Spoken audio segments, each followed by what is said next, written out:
Welcome back, my friends. I am joined here with my good friend, training partner for many, many years, mentor, you name it, teammate, Shawn Chitwood. I'm Robin Giesler, and we just talked about training or getting into training or keeping yourself safe from injuries for the older grappler.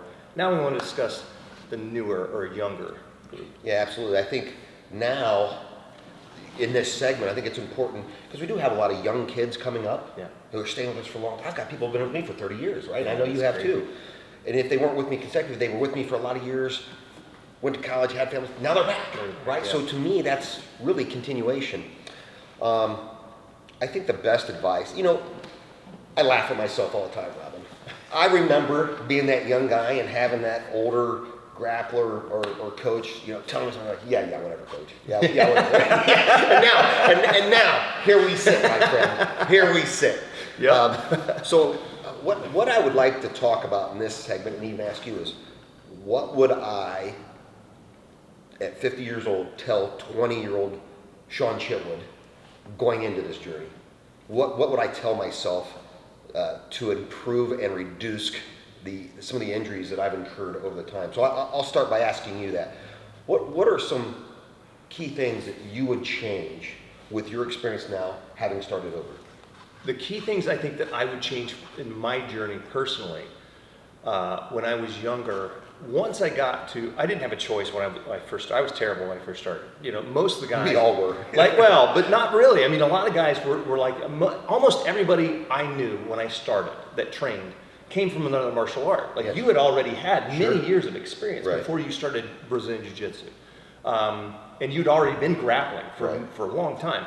I came into this with no experience. I didn't know anybody else where that was their first art. Most guys found out about this stuff by being a martial art, and they tried it out and tested it. So for me, once I got to a point of competence where I was submitting other people, my ego really got in the way sometimes. I had a very good mentor. We both had a very good mentor in Dr. Hudson. Amazing human being. And I'm grateful because he really did protect me, and I listened to him. And it helped that he was a doctor. It was amazing. Amazing, yeah. And I think, so I did listen to him a lot, but I resisted things more than I should have. And I'm paying the price. If you didn't see our previous video, this didn't happen when I was rowing. It was actually an accident when I was teaching. But accumulative. Accumulative, yeah. I mean, the doctor basically said, I don't think this is your first injury. So I would say a healthier mindset in training, that submitting the guy is not always the goal, it's improving. In order to do that, you kind of have to take your ego out of it. I didn't want to submit to, once I got my blue belt, I didn't want to submit to the white belt anymore. Oh, yeah, absolutely. I mean, it was in a lot of ways, it was an unhealthy expectation back then. And I believe back then it was perpetuated. It was 100%. Yeah. You can't submit to the. So I think that's silly, especially given different sizes, physical capabilities, age, you name it, experience. But I would say for me that was the main thing. Was forget the ego. Tapping in the training room is not losing. You're learning, and I think I honestly would have improved faster. And I think if I had a healthier mindset.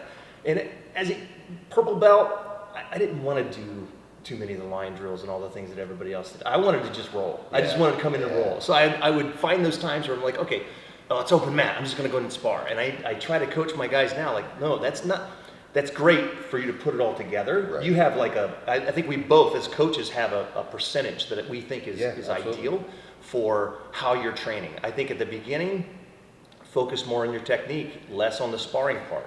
When you start getting better, more experience, blue belt, purple belt, focus more on positions and improving your positions, improve your weaknesses and your strengths. And you don't have to tell you, even if it's an open roll, you don't have to tell your training partner, hey, I'm working on arm locks. Yeah. Right? Just work on arm locks. Or you don't have to tell them like you're working on defense, right? Or escaping side control. Just, if you're a purple belt, let the white belt or blue belt pass your guard and then regard. You don't have to explain it. Just be focused on skill improvement, not submitting all the time. Right. I don't know. What's your thoughts? Well, what I would tell 20-year-old Shawn Chitwood is, let your ego go. Get to a yoga class. Yeah. I wish I would have done a long time. You know, it's got male ego. I don't want to go in there and do something that looks stupid. Yep. You know, with the yoga pants parade or none of that stuff. But having been an avid yoga person really over the last 3 years, I've got a kind of a love-hate relationship with it. Sometimes I hate doing it because I'm not great at it, you know. I tend to be a perfectionist, but I love the results, right? And why yoga? I think it's very important for that young athlete who wants to excel at jiu-jitsu, who wants to train 6 days a week, to have active rest days. And guys, yoga, as an example, is an active rest day. Maybe you train hard Monday, Wednesday, Friday, let's say, and you do yoga and swimming on Tuesday, Thursday, something, and we talked about in the other segment, so you don't develop sport-specific injuries and compensation or compensatory patterns. So definitely do yoga, definitely don't resist. Right. And learn to lose. Like, I preach this all the time, and look, the amazing part about losing, and it's hard to sell to somebody who's new, when you take that basket of your losses, and we joke about, you know, what is my black belt? It's a Brazilian submissions. I've been submitted a Brazilian times, right? But now, for the most part, I'm impervious to submission, right? Yeah. I mean, because I've learned from every mistake, and every submission is a learning process. Yeah. It's data. What I tell my guys is be a data collector. Yeah. Why did Robin just choke me? Okay, my arm was in the wrong place. You go, okay, data point, fix data point, correct it for the next time. And that speaks to what you're saying. I believe that, and it's hard to sell to a young guy, so let me sell it to you. Brazilian Jiu-Jitsu is not a sprint. Everybody wants to be the world championship winner tomorrow. Right. It is a marathon. The lifestyle is a marathon. So you have to plan it out and be realistic. So I use the quarter rule. 75% of the time, you should be developing and playing your jiu-jitsu, putting yourself in position to lose and lose. Yeah. Rolling light. Now, if you do that 100% of the time, you're going to have bad timing. For sure. And you're not going to learn how to finish. Correct. So 25% of the time, you need to be an absolute razor. You need to work and develop your A game. But if you, and I see this in a lot of my young athletes, and I, like you, was the same way. I went hard all the time when I was younger, but that adds up too fast. That's a lot of mileage. I mean, it is. Even if you take a sports car and you slam the accelerator nonstop, rev that engine redline all the time, it's going to break down. Even if it's designed to do it. Even if you're 21 years old and you're designed for, you know, competition, it's still going to break down, right? So active rest, yoga class, 75% of the time playing, develop. Like, listen, I tell my guys, and I know you tell your guys similar. Like when we would train, if I am not tapping to you, we are not developing. Right. Now, it's different if, okay, Robin says, Shawn, I'm getting ready for competition. I need competition mode out of you. For sure, no quarter. Like, I'm going to come for you, and I know you're coming for me. But the rest of the time, we're developing and giving and taking and trying to get 6, 7 counters out of our movement. Yeah. There is nothing wrong with tapping to the training partners within my training space. What is wrong is not learning from that so that you don't tap in the street. That's right. So that you don't tap in competition, right? Your training, your academy teammates should not be your competitors. 100%. If you're that competitive, and I have guys like this, I'll say, when can I sign you up for the next competition? If you're coming to class to check mark your wins, you're right, yeah.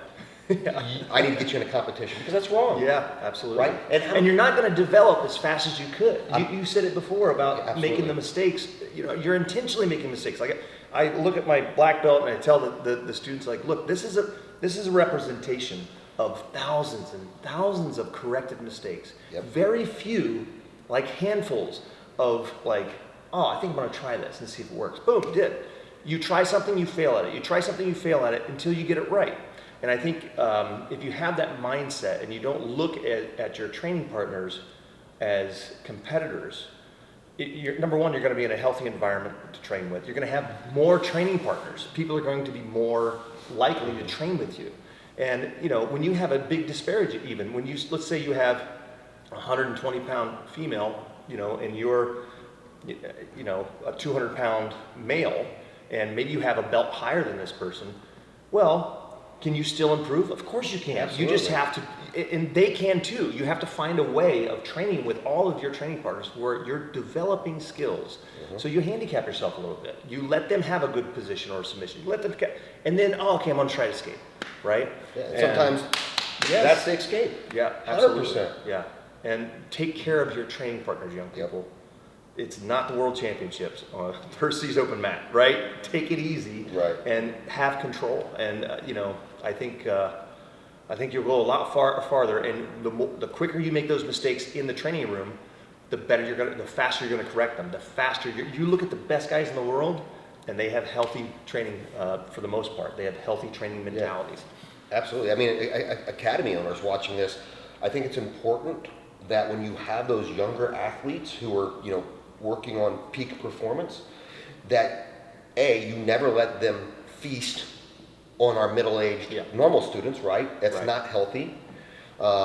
You put your A-game athletes with A-game athletes, but again, following those rules. Yeah. And then on their B-game rules, they can take somebody who is not in their competition mode and put them on their back and develop skill, right? So I think it's very important. It's tough to tell that white or blue belt that because they don't have the education and knowledge behind it. So you as the professor have to make sure that nothing kills a fantastic academy like 3 super strong grapplers, like 3 super strong competitors. You won't have a school. You will not have a school. You let those 3, those 6, those 30 beat each other up when it's A-game time. Sure. You have to segregate them. You have to be smart on that side as well. Absolutely, 100%. Yeah. So what would you tell a 20-year-old Shawn? Man, like Everything we just said. Yeah, like I said, yoga, work on my flexibility, even if not through yoga, but stretching the front, strengthening the back. One of the best machines I have in my academy is the Louis Simmons reverse hyper. Oh yeah, love it. You have to have one. You have to get on one for longevity. I think the older I get, the more I listen to the older guys. And one of our old mentors, he's still a mentor, Helson's first black belt, Steve Maxwell. The last time I spent time with him, he's like, man, we do so much of this and not enough of this in martial arts. And he spends he can tell you more in his videos about how and what to do. But I think the mentality was, what he was saying essentially was, listen to the guys who've gone over that spot. Don't take longevity advice from a 25-year-old. Right. They're not there yet. Yeah. And what good does this art do you if you build yourself up so much and you break yourself down in your 20s and your 30s to where you can't do it when you're in your 40s? You've only got so many miles. We've seen so many of our friends over the years, and it's Sad. Heartbreaking that they quit because they don't feel like they have the same level of competitiveness, but more so because they're beat up. Right. Because they were so focused on the competition and not the longevity. And I think if you've fallen in love with this and you're up in that blue belt, purple belt range or even beyond, you owe it to yourself to do this for a lifetime. And to do that, you have to be training right now as this is your lifetime. And that you can protect yourself and have good, smart training, improve, and still be sharp, still be a good competitor, but be functional as a human being by the time you reach our age. That's, I think, critical. I couldn't say it any better. Active rest and rest days, because young guys, when we were young guys, you wake up the next morning, you felt fine after hard rolls. Now I wake up in the morning after hard rolls and it takes me 3 days. Right. Yeah. But you have to have that mentality when you're younger. Is like, I do realize I broke it off and rolled hard for 2 hours yesterday. So today I might do swimming and stretching and posterior chain grappling. I might go to the academy and just work with some of the newer folks and play defense. Yeah. Right? Because at the end of the day, you will be better for it, even in your younger years, because you'll be sharper at competitions. 100%. Yep. Well, I think that probably concludes this video. Anything else to add? That's it, man. Awesome. We'll see you guys on the next segment.